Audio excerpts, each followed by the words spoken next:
खबर आजमगढ़ से है, जहां आजमगढ़ के मुबारकपुर में बोले सपा प्रत्याशी धर्मेंद्र यादव, इस चुनाव में जब हम लोग हाथों में हाथ मिलाकर चलेंगे तो भारतीय जनता पार्टी का कहीं अता पता नहीं चलेगा।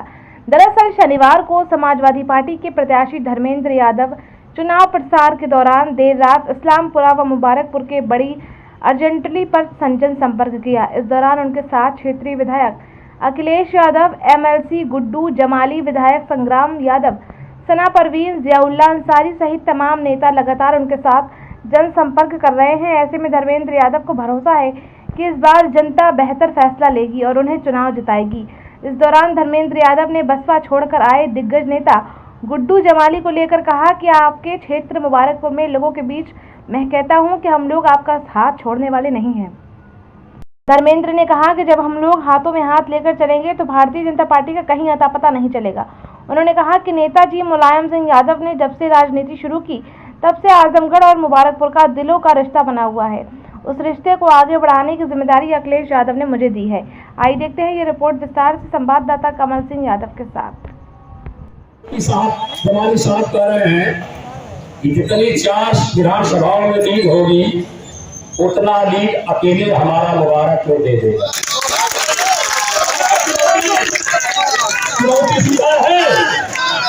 धर्मेंद्र यादव जिंदाबाद,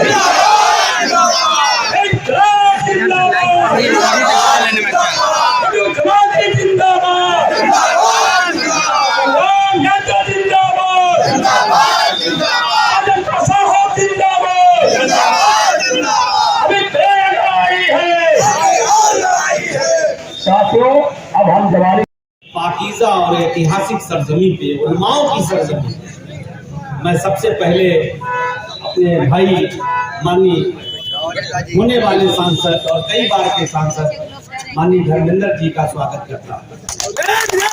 और ये मुबारकपुर एक बड़ी ही रूहानी जगह माननीय सांसद, यहाँ का बड़ा लंबा चौड़ा है, यहाँ एक से एक उलमा पैदा है। और ये मैं सही बताऊं तो मुझे ज़्यादा कुछ नहीं कहना, जो कहना था वो हमारे भाई माननीय विधायक जी ने, अखिलेश जी ने आपसे कह दिया। बगल खाते में डालने का काम किया हो, लगातार झूठ बोलते रहे, महंगाई भ्रष्टाचार चरम सीमा पर बढ़ता चला गया। मुबारकपुर के लोग, आप लोग सियासी लोग हैं, बखूबी जानते हैं, अगर हम बोलेंगे तो बहुत लंबा हो जाएगा। आपसे सिर्फ हाथ जोड़ करके एक ही अपील करना चाहते हैं। पिछली बार थोड़ी सी कमी रह गई थी, जिसकी वजह से सांसद जी जब घूमते हुए आपके किसी सर एक हमारे इंडिया का से कोई रिश्ता नहीं है। आजम पार्टी हारे या जीते, आजमगढ़ से उसका कोई रिश्ता नहीं है। क्या कहना चाहिए? मेरा बहुत पुराना रिश्ता है, नेताजी का बनाया हुआ रिश्ता है, आर.डी. अखिलेश यादव जी द्वारा आगे बढ़ाए हुए रिश्ता है और उस रिश्ते को जीवन पर्यंत निभाएंगे। उन्होंने एक और चीज चैलेंज किया था कि राष्ट्रीय अध्यक्ष जी को आजमाना चाहिए मेरे साथ आगे। राष्ट्रीय अध्यक्ष जी के कार्यकर्ताओं से पहले भेज लें, राष्ट्रीय अध्यक्ष जी को आजमाया था, 2,60,000 से हारे थे, भूले नहीं रहुआ जी।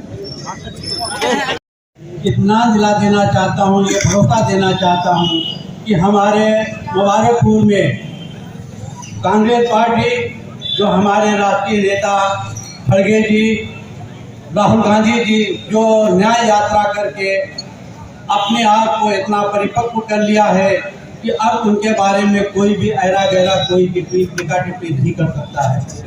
उन्होंने जो पदयात्रा की, पूरे हिंदुस्तान को हिला करके उन्होंने रख दिया और ऐसी लहर चली कि सब लोग, ये हुकूमत करने वाले लोग इतना घबरा गए कि जीते हुए मुख्यमंत्री को उठा करके जेलों में ये बंद करना शुरू कर चुके हैं। ये बिल्कुल जंगल राज हो गया है हिंदुस्तान के अंदर।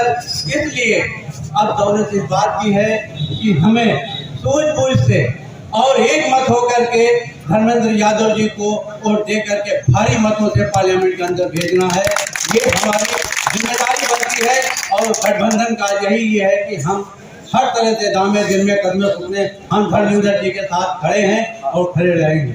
और एक मुख्तसर सी बात ये बताना चाहता हूँ कि जो लोग 5 किलो अनाज ले करके खा करके गुणगान करते हैं, मेरे जैसा आदमी या आप जैसा आदमी ये जब सोच लेगा कि हिंदुस्तान का 80 करोड़ जनता 5 किलो अनाज पर आश्रित है तो हमें डूब मर जाना चाहिए।